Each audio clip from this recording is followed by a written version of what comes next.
The other thing Richard Carlson points out is that just because you have thoughts about a situation doesn't mean your thoughts are based in reality. They're simply thoughts. Just because you have thoughts about a situation doesn't mean your thoughts are based in reality. They're simply thoughts. I got to tell you guys, I don't think there is such a thing as a normal relationship out there. Right? For two people to stay together for a long period of time, you two just have to figure out how you're going to do it. Right? Take, for example, I am completely ignorant when it comes to home repairs. Right? I don't know how to do anything around the house. I don't want to know how to do anything around the house. Plus, I have no motivation because my wife, Twyla, can do anything. Plumbing, carpentry work. I came home 2 weeks ago. She had rewired every outlet in the kitchen. I mean, she's like Bob Vila without a beard. But when Twyla does a project, my responsibilities are to cook, stop asking stupid questions, and to go to the hardware store to buy supplies.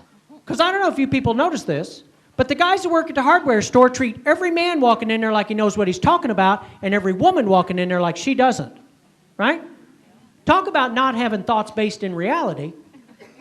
I have no idea what I'm talking about. Twyla sends me to the store to buy staples for her staple gun. I've got this number. I get down to Lowe's. There are 40,000 staples down at Lowe's.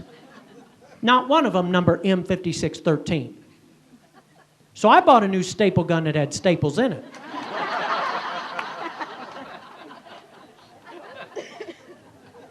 Right? I said I'm ignorant, not stupid. But I could do without Twyla's sarcasm. When I hand her that second staple gun, she goes, "I'm glad you know how to pump gas. I'd hate to have to buy a new car every 400 miles.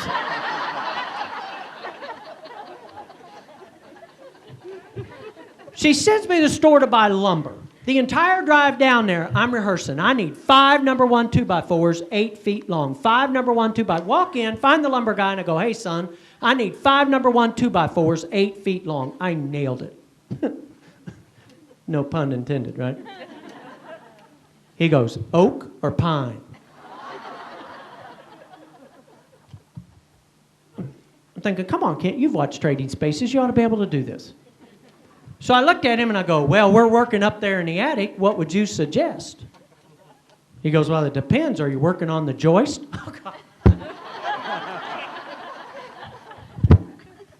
Hold on here a second. I'm going to call my contractor.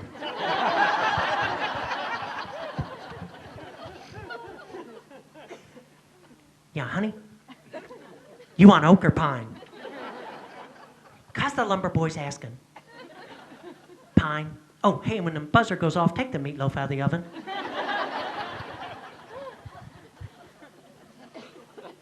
I go, "We'll take pine." Kid goes, "You called your wife?" I go, "Yeah," and he said, "Man, don't feel bad. 2 months ago, some woman was in here exchanging a staple gun because her husband's too stupid to buy staples."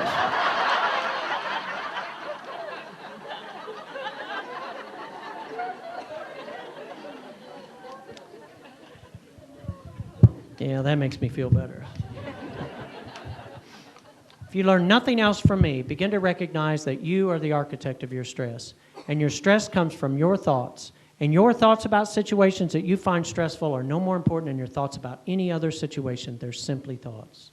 They're simply thoughts. Also, remember that just because you have thoughts about situation doesn't mean your thoughts are based in reality. They're simply thoughts.